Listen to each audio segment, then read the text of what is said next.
Take me back to the old days. Yeah, They're hello? fucking dead.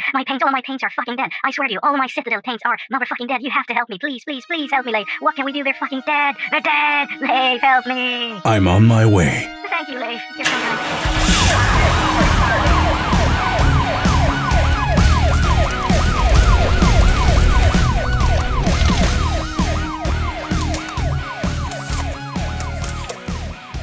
Hi guys, my name is Leif, and I want to welcome you to my YouTube channel called Devs and Dice. This video today will be a little bit different than the usual ones. As you saw in the intro, one of my friends and miniature painters asked me to help revitalize or save his Citadel Paints, and also transfer them to dropper bottles. Well, I rarely say no to helping a friend, and I wasn't planning on starting today. So first, let's have a look at what I got from my friend.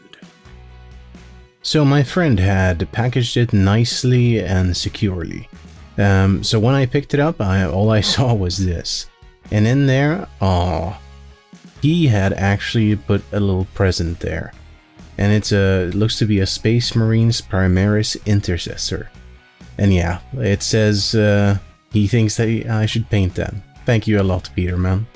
So I got also some airbrush flow improver, which was just to sort of cover my cost. Cool. So what do I need in order to revitalize and fix these dried out old Citadel paints? A paint shaker. Either a professional one like this one I got from Amazon UK. The brand is called 4E, and I'm fairly sure that this one originally is used to shake lab samples or something like that. This one is somewhat silent.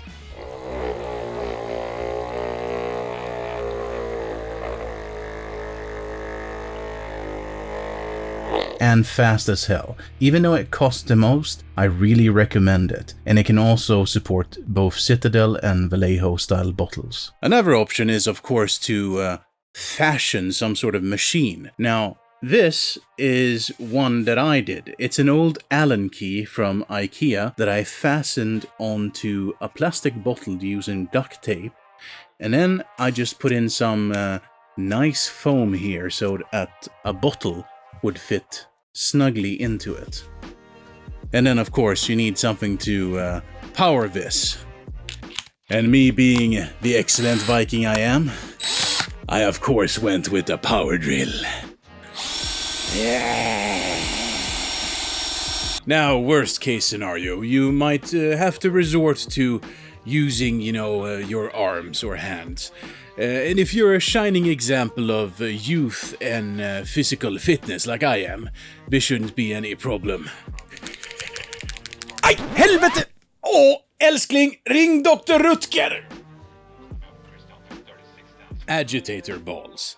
Now, these come in stainless steel versions, like these from the Army Painter, but I know that some people have also used glass beads. Now, me personally, I always prefer stainless steel balls. Of course.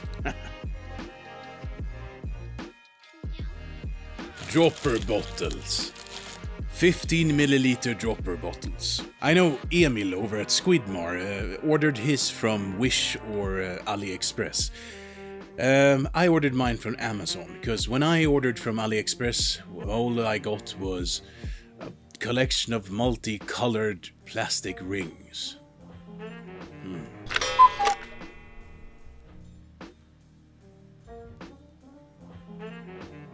Medium or thinner.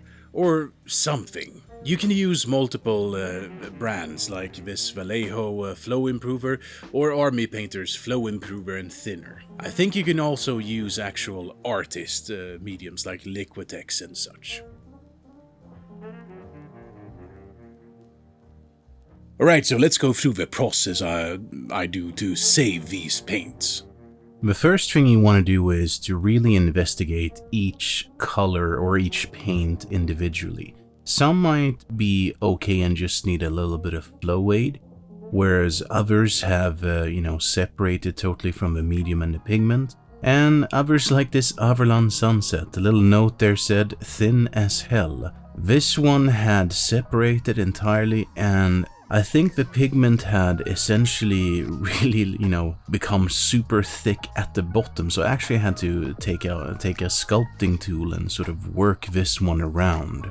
And then once you, have investigated or worked them around, you put in the agitator balls, a little bit of flow medium or thinner, whatever your poison is. And for this Averland Sunset, you can only see I putting in 2. I think I eventually put in 3 agitator balls to get this thing, properly shaken.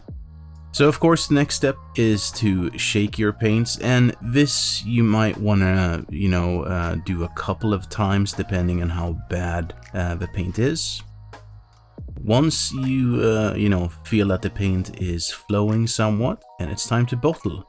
And here you could use I guess it's called a funnel or something, but for me, I don't know. I don't think it's that difficult. You just need to, take it nice and easy. And yeah, I guess have plenty of wet wipes or something close by. Because this can get messy if, nature has its way and you accidentally pour all of that magenta onto your hands instead. Now, final details, just remove that Citadel sticker, which comes off exceptionally easy. And then you add the top lid on. I usually give it a little bit of shake. And then I always top it off with putting a little bit of dab of color at the top. And this is what the result was. It was, I think, all in all 16 paints that I had to go through.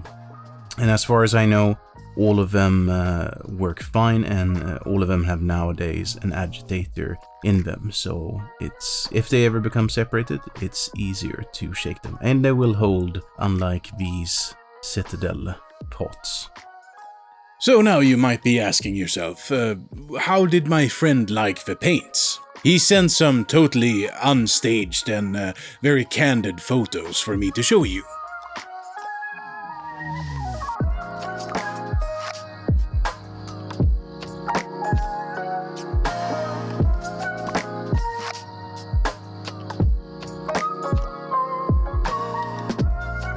And at this time, I want to thank you for watching, and I want to remind you, especially in these times, to be extra nice to each other.